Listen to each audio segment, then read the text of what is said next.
تاریخ صحافت اردو کی ابتدا اس طرح ہوئی کہ مولانا ابوالکلام آزاد سے میرے علمی اور ادبی تعلقات تھے۔ سیاسی تعلقات میں کافی اختلاف تھا، لیکن مولانا کی دور اندیشی اور دانائی یہ تھی کہ جب بھی میں ان سے ملنے گیا انہوں نے علمی اور ادبی گفتگو کی، کبھی سیاست میں الجھے نہیں۔ میری ایک کتاب ہے فرنگیوں کا جال، جس میں پرتگیزی دور سے لے کر ایسٹ انڈیا کمپنی اور غالباً 1923 تک کے مشنریوں کے حالات، ان کے عمل جو انہوں نے ہندوستان میں آنے کے بعد کیے، اکبر کے دور میں، اس کے بعد میں مختلف بادشاہوں کے دور میں انہوں نے ہندوستان میں جو اپنے اثرات قائم کیے، اور 1857 کے بعد مکمل قبضہ کرنے کے بعد غیر ملکی مشنری سوسائٹیوں نے آ کر جو ہندوستان پر اپنی طاقت، اپنی تنظیموں کا حملہ کیا، اس کی ایک تاریخ ہے فرنگیوں کا جال۔ تو جو بھی کتاب چھپتی تھی تو مولانا ابوالکلام آزاد صاحب کے پاس میں اس کو لے کر پیش ہوتا تھا۔ جب مولانا نے فرنگیوں کی جال کتاب دیکھی تو انہوں نے مجھ سے فرمایا کہ ایک ایسا عنوان میں تم کو دیتا ہوں، اگر اس پر تم نے مکمل کام کر لیا تو کافی زندگی پاؤ گے۔ چنانچہ مولانا نے کچھ ہنٹس چند کاغذات میں لکھے تھے تاریخ صحافت اردو کے بارے میں، وہ انہوں نے عنایت فرمائے۔ اس کے بعد میں اتفاق کی بات ہے کہ میں علی گڑھ میرا جانا ہوا۔ قاضی عبدالغفار صاحب بھی اس سلسلے میں کام کر رہے تھے۔ انہوں نے تفصیل وار، سن وار اخبارات کی فہرست بنا رکھی تھی، 1823 سے لے کر اور 1888 کی وہ فہرست تھی۔ اختر شہنشاہی ایک کتاب لکھی گئی ہے صحافت پر، جس میں پریس کے حالات بھی ہیں، وہ 1823 سے 1888 تک ہے۔ تو قاضی عبدالغفار صاحب نے اس کی ایک فہرست بنا رکھی تھی، وہ انہوں نے عنایت کی کہ آپ اس کو لے جائیے، آپ کو آسانی ہوگی۔ چنانچہ صحافت اردو کی ابتدا اس طرح ہوئی۔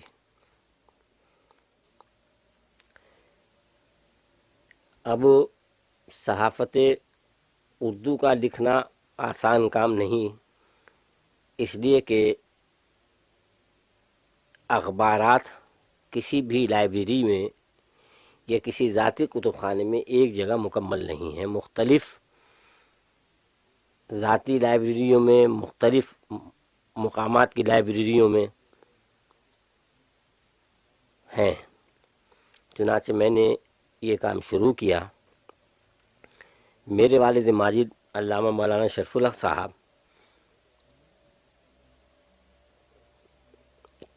5-6 زبانوں کے ماہر،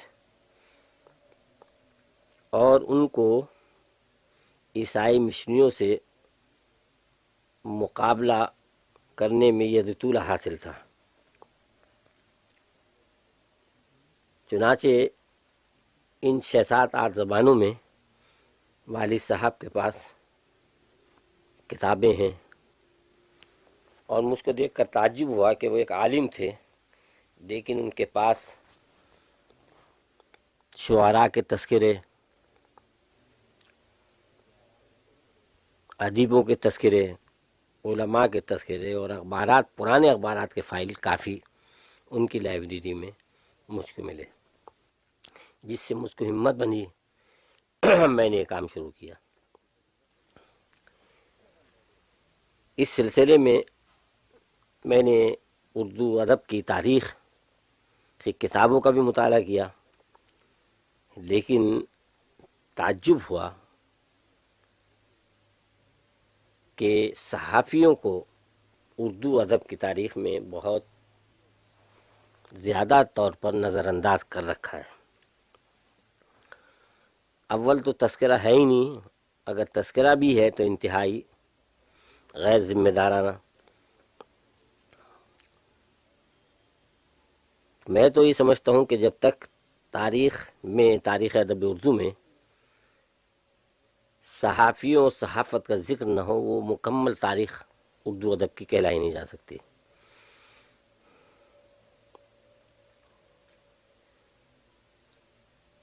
چنانچہ میں نے اختر شہنشاہی اور اپنے ذاتی والد صاحب کا جو کتب خانہ تھا اس کے بعد میں پھر میں اس سلسلے میں علی گڑھ گیا. بمبئی میں انجمن اسلامی کا ایک کتب خانہ ہے، اس میں بھی تقریباً 1888 سے لے کر اور 1900 تک کے اخبارات کافی ہیں. والد صاحب کے کتب خانے میں 1823 سے لے کر اور 1900 تک کے قریب 250 کے قریب اخبارات ہیں. میں نے جس وقت یہ صحافت اردو کی ابتدا کی تو پہلی جلد سے معلوم ہوتا ہے کہ میں نے اس کو 3 جلدوں میں تقسیم کیا تھا. پہلی جلد قدیم ہند کی خبر رسانی اور 1857 کے پہلے کے اخبارات اور رجوع کے حالات پر مشتمل رکھی تھی. دوسری جلد 1858 سے 1900 تک کے اخبارات اور رجوع کے حالات پر مشتمل رکھی تھی. اسی طریقے سے 1901 سے 1950 تک کے اخبارات اور رجوع کے حالات پر وہ 3 جلدوں پر میں نے اس تاریخ کو مرتب کرنے کا ارادہ کیا تھا. لیکن جب میں نے یہ سلسلہ شروع کیا تو اس میں یہ صرف تاریخ صحافت کی تاریخ نہیں ہے، بلکہ جب میں نے اخبارات کا مطالعہ کیا تو ہر دور کے اخبار میں اتنی نادر اور عجیب و غریب معلومات ملی جس سے اخبارات اور صحافیوں کا اہمیت کا اندازہ ہوا. پہلی جلد تاریخ صحافت اردو کی 1823 سے 1857 کے اخبارات و رسائل پر مشتمل ہے. اب اس دور میں آپ کے اودھ اخبار کے دربار کے حالات ہیں، دلی لال قلعے کے حالات ہیں. 1857 سے پہلے کے تمدنی، سیاسی، معاشی، تعلیمی حالات ہیں. جب میں نے وہ حالات پڑھے تو میرا مصمم ارادہ ہو گیا کہ میں اس کو اقتباسات کی شکل میں اس کتاب میں درج کروں گا. چنانچہ صحافت اردو کی پہلی جلد میں 1857 کی جنگ آزادی بھی آتی ہے.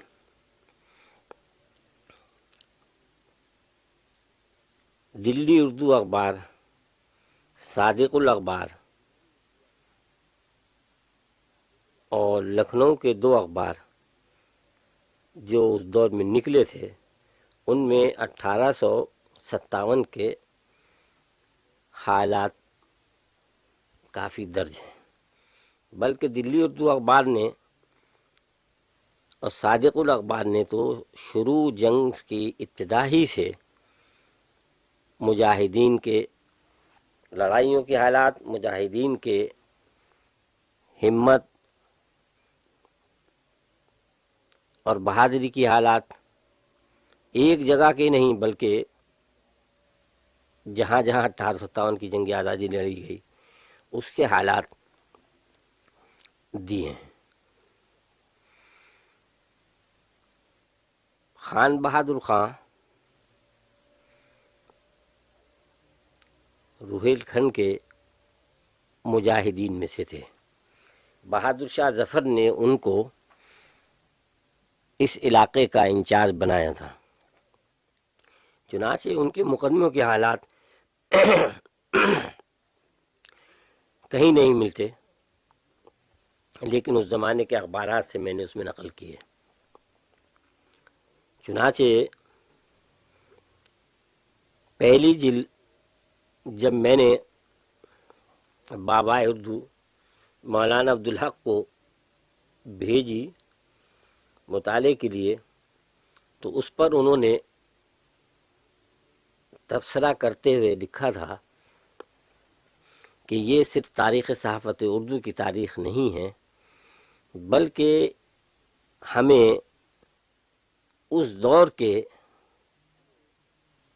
علمی، تاریخی، سیاسی اور ہر قسم کی وہ معلومات ملتی ہے جس کا وہم و گمان بھی نہیں ہو سکتا۔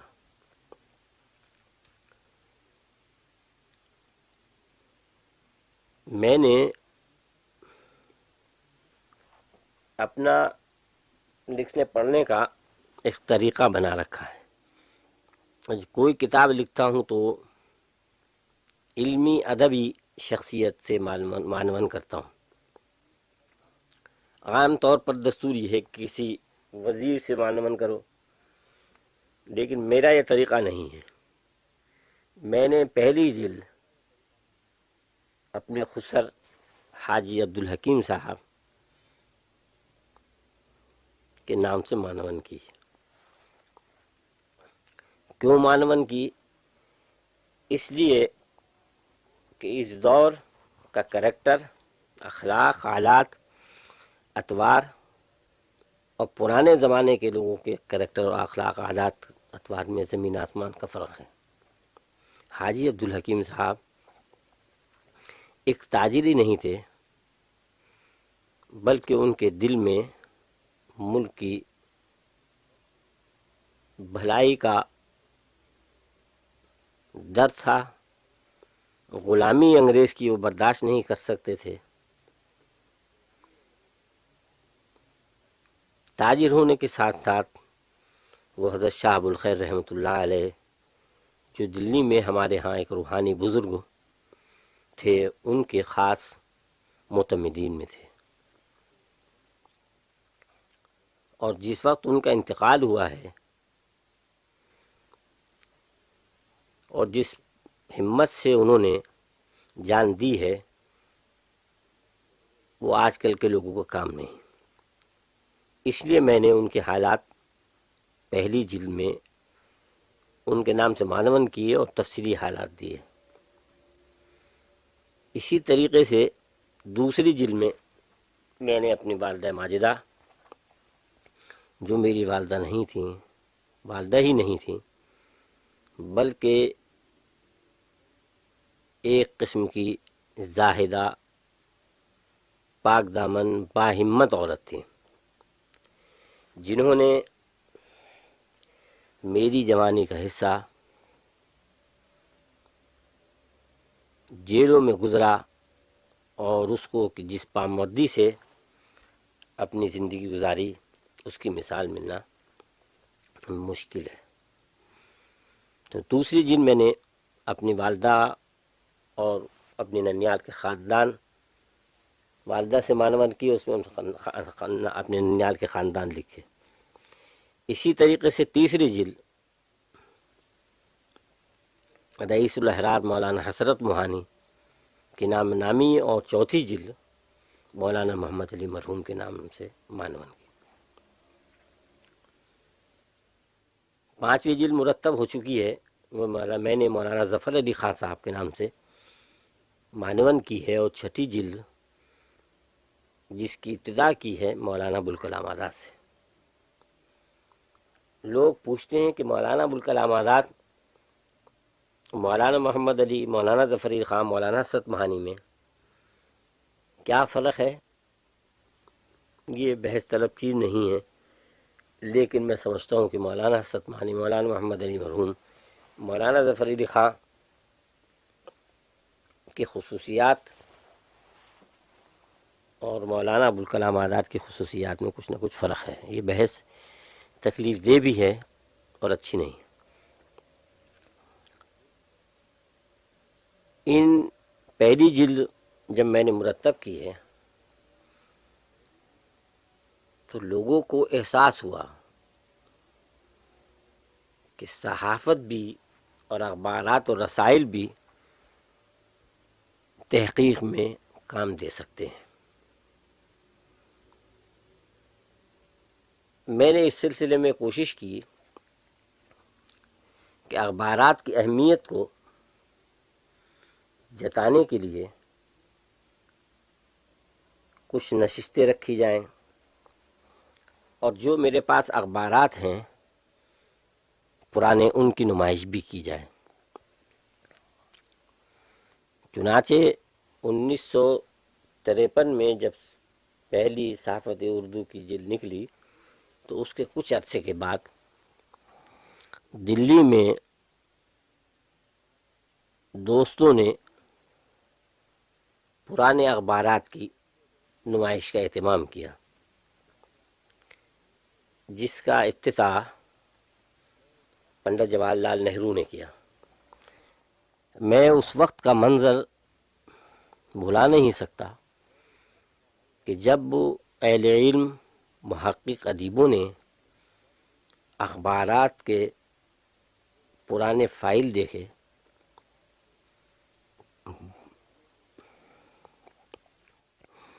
اور اس زمانے کے اہل علم حضرات کی دانائی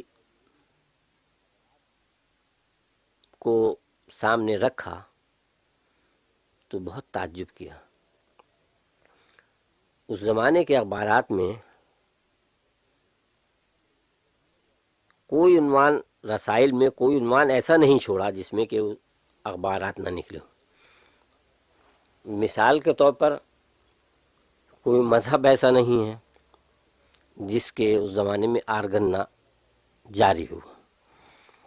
عیسائیوں کے الگ ہیں، مسلمانوں کے الگ ہیں، ہندوؤں کے الگ ہیں، جو برادریاں ہیں ان کے الگ ہیں، جینیوں کے الگ ہیں، فنون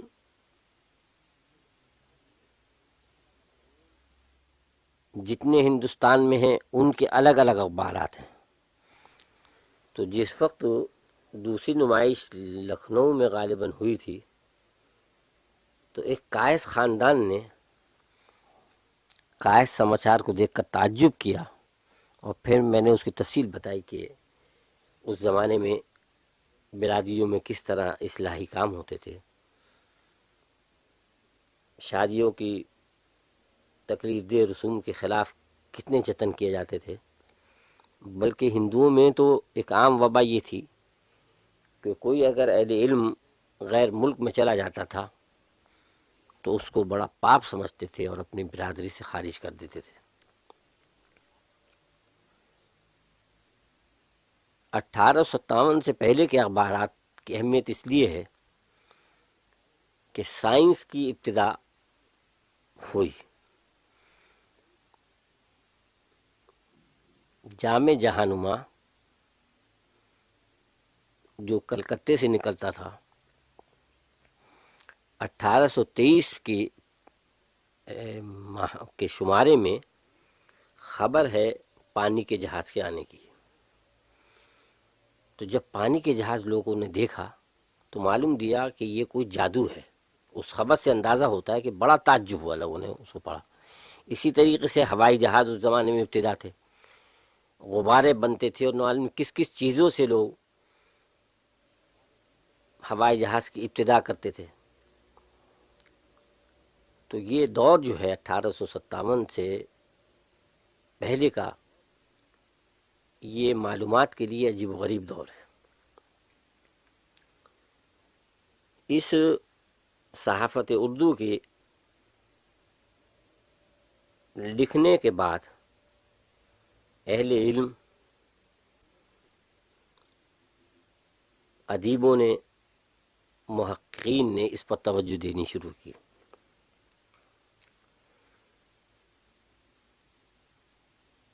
چنانچہ ہندوستان کے یونیورسٹیوں میں ایک مستقل شعبہ اس کا اردو صحافت کا، جرنلزم کا قائم ہو چکا ہے۔ لیکن افسوس کے ساتھ کہنا پڑتا ہے کہ جتنا کام اس پر ہونا چاہیے وہ نہیں ہوا۔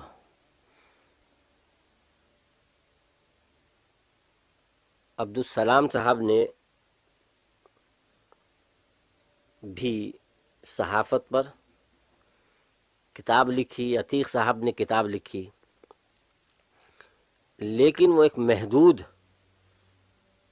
دائرہ انہوں نے رکھا، اور جس کو صحافت کی تاریخ کہتے ہیں اس کی تکمیل نہیں ہوئی۔ لیکن مجھے امید ہے کہ لوگ اس پر توجہ دینے لگے ہیں اور اس کی اہمیت کو سمجھیں گے۔ چنانچہ میں نے اس کی اہمیت کو سمجھا، اور سمجھنے کے بعد بہت سی کتابیں ایسی ہیں کہ جو صرف اخبارات کی معلومات ہی کی بنیاد پر لکھی گئی ہیں۔ ایک مرتبہ امن لکھنوی صاحب اردو بازار میں مولانا سمیع اللہ قاسمی کی دکان پر بیٹھے ہوئے تھے۔ انہوں نے گلہ کیا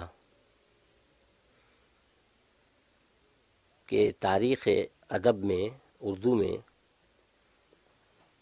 ہندو حضرات کا ذکر کم آتا ہے، اور مجھ کو بھی اس زمانے کی تاریخ دیکھ کر حیرت ہوتی تھی، خواہ وہ آثار السنادی سرجیت کی ہو، خواہ وہ ڈپٹی نذیر احمد صاحب کے صاحبزادے مولوی بشیر الدین صاحب کی واقعات دارالحکومت ہو، آثار دلی ہو، یادگار دلی ہو، جو بھی دلی کی اوپر کتابیں لکھی گئی ہیں، تو معلوم دیتا ہے کہ وہاں اردو ادب میں یا دلی میں ہندو رہتے ہی نہیں۔ اگر اردو کے سلسلے میں یا رہائش کے سلسلے میں تذکرہ بھی ہوا ہے تو بہت سرسری۔ یہ ان کا شکوہ امن صاحب کا بجا تھا۔ تو ہمارے ہاں دلی میں ماسٹر پیارے لال آشو بہت بڑے علمی خاندان سے تعلق رکھتے ہیں، تعلیمی اور ادبی معاملات میں ان کا درجہ بہت اونچا ہے۔ جہاں وہ مرزا غالب کے دوستوں میں یا شاگردوں میں تھے، وہاں دلی سوسائٹی کے بانی بھی تھے، اور سب سے بڑی خوبی یہ تھی اس زمانے میں کہ ہندو مسلم نفرت نہیں تھی، بلکہ آپس میں کافی اتحاد تھا۔ پنجاب میں اردو کی ابتدا میں سب سے زیادہ ماسٹر پیارے لال آشوب کا حصہ تھا، اور انہوں نے چن چن کے اپنے دوستوں کو مولانا الطاف حسین حالی، مولانا محمد حسین آزاد، سید محمد مؤلف فرنگ آصفیہ،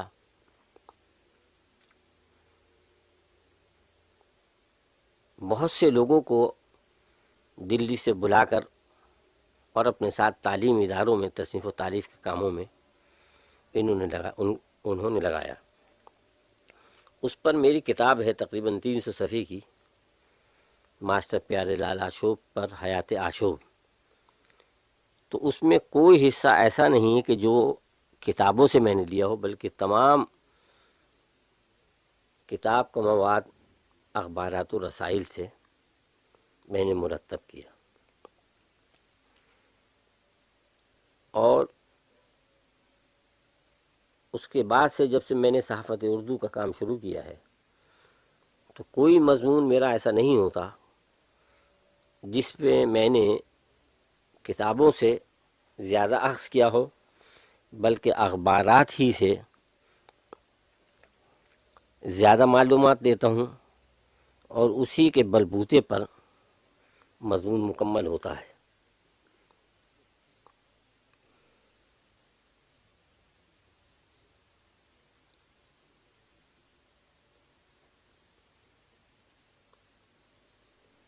اب تاریخ صحافت اردو کی 4 جلدیں تو چھپ چکی ہیں، 5ویں جلد میں نے مرتب کر لی ہے، 3 جلدیں اس کی مرتب کرنی باقی ہے۔ خدا ہی بہتر جانتا ہے کہ وہ مکمل ہوں گی بھی یا نہیں۔ اگر اللہ میاں نے 10 سال اور عمر دے دی تو مجھے یقین ہے کہ یہ تینوں جلد مکمل ہو جائیں گی۔ آپ کا بہت بہت شکریہ کہ آپ نے اس اہم موضوع پر مجھ کو بلایا، اور میں نے جو کچھ بھی اس وقت سرسری معلومات ذہن میں تھی وہ آپ کے سامنے بیان کر دی۔ کراچی میں آنے کے بعد دوستوں اور عزیز و اقارب کے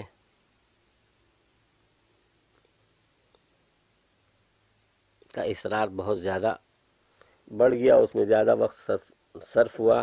آپ نے 1 ہفتے پہلے مجھے اس عنوان پر توجہ دلائی تھی، افسوس ہے کہ میں اس کو بھول گیا، اور جو کچھ بھی اس وقت میرے ذہن میں بات آئی وہ میں نے آپ کے سامنے رکھ دی۔ بہت بہت شکریہ۔